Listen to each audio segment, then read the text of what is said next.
Wake up, workers and comrades. It's time to dismantle the myths surrounding the Israel-Palestinian conflict. We're often told that this conflict stems from ancient religious disputes, that Israel is merely defending itself against aggression, and that the Palestinians are inherently violent, rejecting peace at every turn. But if that were true, why does Israel persist on expanding illegal settlements despite global condemnation? Why are millions of Palestinians subjected to occupation, siege, and forced exile? And why does the US expedite billions in military aid to a state accused of violating international law? The reality is, Israel operates under a settler-colonial framework, akin to apartheid in South Africa or the European colonization of the Americas. This framework is built on displacement, dispossession, and systemic oppression of the Palestinian people. This isn't about self-defense, it's about ethnic cleansing, apartheid, and imperial control. Today we're breaking down how Zionism functions as a settler-colonial movement, the apartheid system governing Palestinian life, why the US and West back Israel's actions, and what real liberation looks like. But before we dive in, we want to hear from you. What's the biggest myth you've been told about Palestine? Drop it in the comments, and let's dismantle it together. We're told that Israel was established as a refuge for Jewish people after centuries of persecution, culminating in the Holocaust. While this narrative highlights the necessity for Jewish safety, it often overlooks the settler-colonial aspects of Zionism. Zionism, in practice, has functioned as a settler-colonial ideology. It seeks to establish a Jewish homeland, which has led to the displacement of indigenous Palestinians. This process has involved land acquisition and, at times, military force. Palestinian resistance predates the establishment of Israel in 1948. The 1936 to 1939 Arab Revolt was an uprising against British colonial rule, increasing Jewish immigration. It was suppressed, resulting in significant Palestinian casualties. Zionist paramilitary groups conducted operations in Palestine before the state's establishment. In 1948, during the Nakba, over 750,000 Palestinians were displaced, and Israel declared statehood. Since then, Israel has expanded its territory. In 1967, Israel captured the West Bank, Gaza Strip, and East Jerusalem, placing Palestinians under military occupation. Today, over 250 settlements have been established in these territories, housing nearly 700,000 settlers. This expansion raises serious questions about security narratives versus territorial ambitions.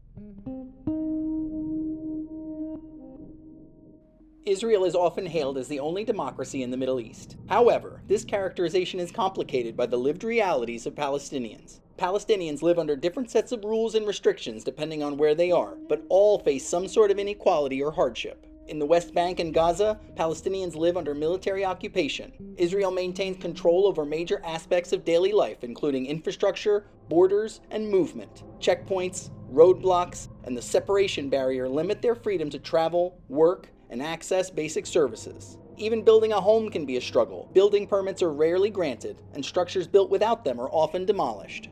Inside Israel, Palestinian citizens, about 20% of the population, have formal citizenship but face systematic discrimination. Government resources are disproportionately funneled into Jewish communities, leaving Arab towns underfunded and underserved. Home demolitions also occur here, frequently to make way for new developments, often without proper consultation or compensation. Then there are the millions of Palestinian refugees, displaced during the creation of Israel and subsequent conflicts. Unlike Jewish people from around the world who are eligible for Israeli citizenship under the law of return, these refugees are denied the right to return to their ancestral homes, many of which no longer exist. These conditions have led some to describe the situation as akin to apartheid.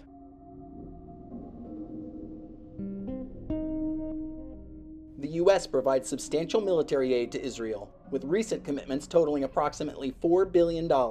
This support aligns with broader geopolitical interests. Israel serves as a strategic ally in the Middle East. It assists in counterterrorism efforts and regional stability initiatives. Israel's technological advancements benefit U.S. defense sectors. However, this relationship also has complex implications. Israeli military tactics influence U.S. law enforcement training. Western corporations invest in Israeli tech industries, including surveillance technologies. This interconnectedness raises ethical considerations regarding human rights and international law. The two-state solution has long been proposed as the path to peace. However, current realities challenge its feasibility. Settlement expansion has fragmented the West Bank into disconnected enclaves, making a contiguous Palestinian state nearly impossible. Gaza remains under an air, sea, and land blockade, with over 2 million Palestinians confirmed to what many human rights organizations now refer to as an open-air prison. Jerusalem has been unilaterally declared Israel's capital, with ongoing evictions of Palestinians. Every so-called peace process has resulted in further land grabs, displacement, and deepening Israeli control. In practice, the two-state solution has become a cover for continued annexation.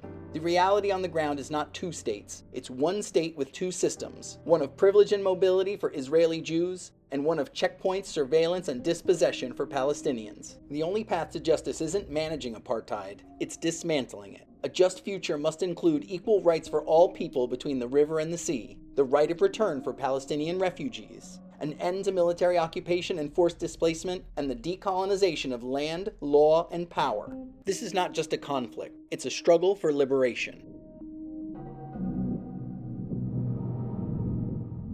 For over a century, Palestinians have resisted colonization and occupation through every means available, legal, civil, and armed. The First Intifada, 1987 to 1993, was a mass grassroots uprising using strikes, boycotts, and civil disobedience to resist Israeli rule. The Second Intifada, 2000 to 2005, was a response to increased militarization and land theft, involving armed struggle alongside protest. Today, resistance takes many forms, from the boycott, divestment, and sanctions movement, to armed groups in Gaza, to Palestinian legal advocates fighting in international courts. Despite being vilified in the mainstream media, Palestinian resistance is rooted in international law, the right of an occupied people to resist occupation by all available means, including armed struggle. And this resistance is not isolated. Palestinian struggle is deeply connected to global movements for justice. Indigenous resistance against colonialism in North and South America, Black liberation and abolitionist movements in the US, anti-apartheid solidarity in South Africa, and workers' struggles all across the global South.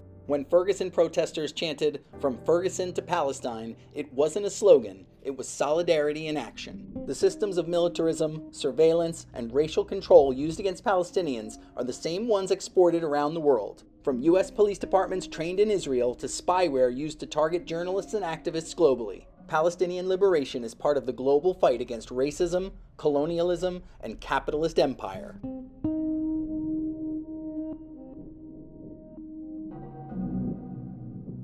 The occupation of Palestine is not just a regional issue, it's a global justice issue. It's about which lives are valued and which are expendable. So what can you do? Support the boycott, divestment, and sanctions movement. Boycott Israeli companies and institutions complicit in apartheid. Push for divestment from companies profiting from occupation. Demand sanctions, just like the world did against apartheid South Africa. Expose US complicity. Demand an end to military aid to Israel. Push your representatives to stop funding war crimes. Challenge media narratives. Mainstream coverage often erases Palestinian voices, centers Israeli suffering, and distorts the truth. Support independent journalism and amplify Palestinian perspectives. Build real solidarity. Connect struggles. Show up for local movements. Stand with all oppressed peoples, because the fight for Palestine is part of a larger global resistance. And most importantly, refuse to be silent. What's the biggest myth you've been told about Palestine? Drop it in the comments, talk to your family, organize in your community. Push back against propaganda wherever it shows up, because this isn't just about politics. It's about people, and it's about power. From the river to the sea, Palestine will be free. Until next time, comrades, stay sharp, stay organized, and never stop questioning power.